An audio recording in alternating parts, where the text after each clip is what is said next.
Hello and welcome to Old Gets Play Games. Today we're going to be talking about Sky Team, just giving you a kind of brief overview of how to play the game. So over to you, Sue. So we've got the board set up as if we're landing into Montreal, and you can see that we've got the Montreal card at the top of the board game, and then on the right hand side we've got the equivalent card that tells you how high you are. So at the moment we're at 6,000 metres, and each one of these boxes on the right hand side represents a round of the game. The objective is to keep approaching the airport at the same rate as the game. The altitude is decreasing, so that by the time we get to the final round of the game, we are at the correct altitude to land. Okay, that's one of the challenges. We then, so I'm playing the pilot and I've got the blue dice, Jared's playing the co-pilot and he's got the orange dice.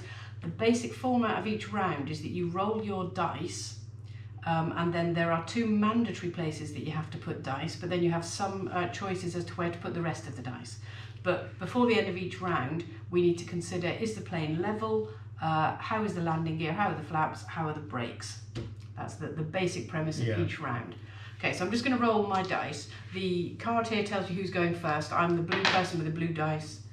Okay, so I've got 1, 2, 2, 3. So I'm going to play a dice first here. So of these 4 dice, one has to go in there, one has to go in here. The keeping the wings level. So if I was to put a 3 here and Jared were to put a 3 in on his one of his dice, the plane would stay level. If he didn't have a 3 and he ended up playing a 4, then the plane would tilt 1 notch towards him. To the higher one. Yes. That's not a problem. We can rejig that next time, but by the time you get to the final round of the game, the plane has to be completely level. If he only had a 6, there must be a 6 on here somewhere, there we go, then the difference between the 2 dice is 3, so from the original straight position it would be moving 3 notches to the right and we're dead. Okay, that we can't recover from that sort of spin. So that's one of the things you need to try and do, is that your 2 dice must balance nicely to keep the wings balanced. Okay, then as the pilot, I have landing gear that I need to sort. So at some point in all of these rounds, I need to place a 1 or a 2 here. When I do that, then that piece of the landing gear is sorted. I can do these in any order. I could do multiple in one round if I had enough dice to do it. But my objective is by the time we get to the end of the game, all of these are sorted. Yeah, you only have 2 spare dice per shot. Yes, because you have to put 1 on the wings levely thing, and you have to put 1 on the engine speed, I think that's what it is. Engine speed, yes. Engine speed. So on the engine speed, so if I were to put here a blue 5 and Jared were to complement that with an orange 1, then that gives us a total of 6. 6 is here on the sort of throttle. Because it's between the blue marker and the orange marker, that means that we would move forward 1 space. Yes. So we would then, at that point, move 1 step closer to the airport that we are approaching. Now, as we fill in the spaces for the landing gear and the flaps, actually those markers move around. So at the point where I've switched that light on here, then this blue marker would go up, meaning that the range of values for which we're going to move forward narrows. Yes, so you need to have these done to move the orange one up. Yeah, to give us more flexibility at the top end, Jared would need to put a 1 or a 2 in here. So in whichever round he did that, he'd have a die placed there and would turn this light on.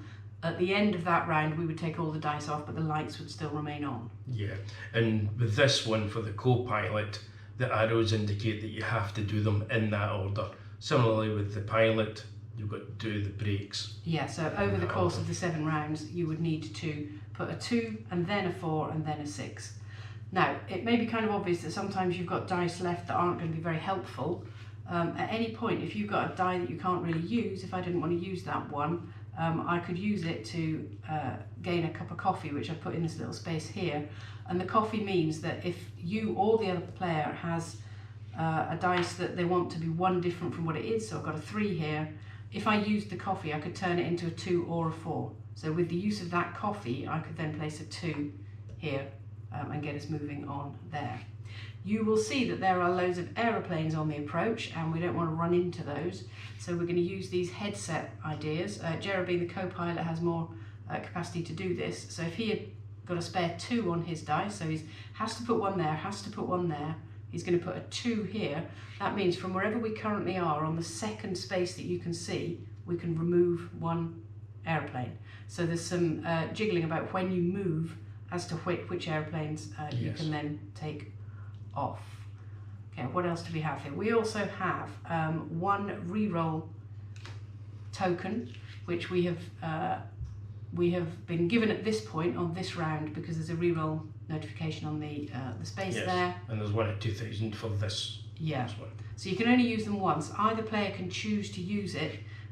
So if we were to roll our dice at the start of the round and not like what we'd rolled, either of us could pick up the reroll token, and then both of us can re-roll as many dice as we like. Yes, only the once. Only the once. Okay, so just the order of play here is that we would roll. Ideally, you would roll. Well, you will roll so that the other person can't see your dice. That's Yes, very much 'cause the point of the game. There's no communication during the round that you play. You can talk to each other about what you want to do in between rounds, Yeah. but once you've rolled your dice, there's no communication.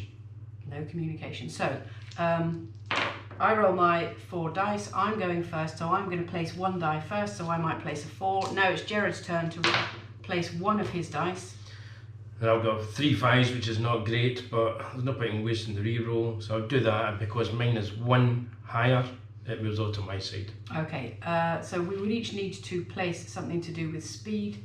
Obviously I'm pretending I can't see Jared, so I might put a 2 here. Yeah, and I would then say, right, okay, to get that in between, I would do a 5, Yeah, which so would we've have then moved it got forward. yeah. We would have moved that down after the shot anyway. Yeah.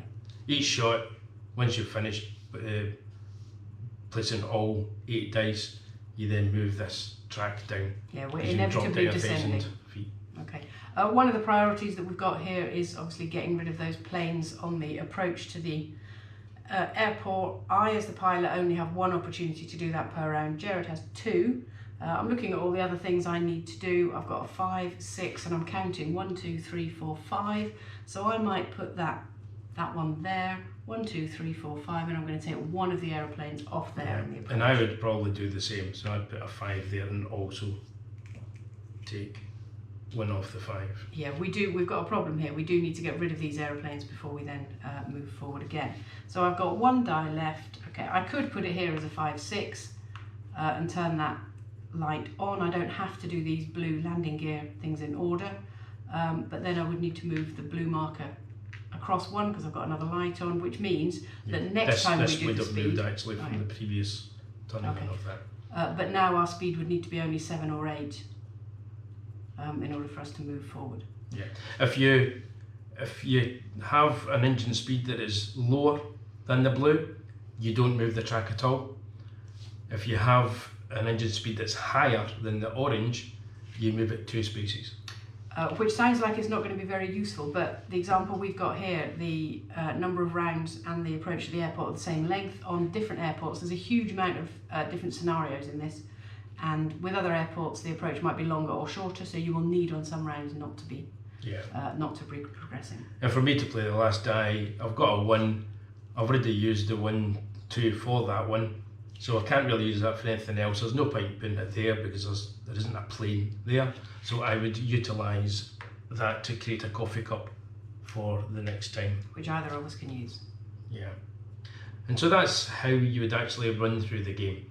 And you just keep moving until you either land the plane safely, you crash into a plane, you roll the plane, and that's it, really, isn't it? That's the basic mechanics. So yeah, thanks very much for watching. If you'd like to subscribe to the channel, that would be fantastic. If you've got any comments on it, then please let us know and we'll do our best to reply to those comments. So thanks for watching. Cheerio. Bye.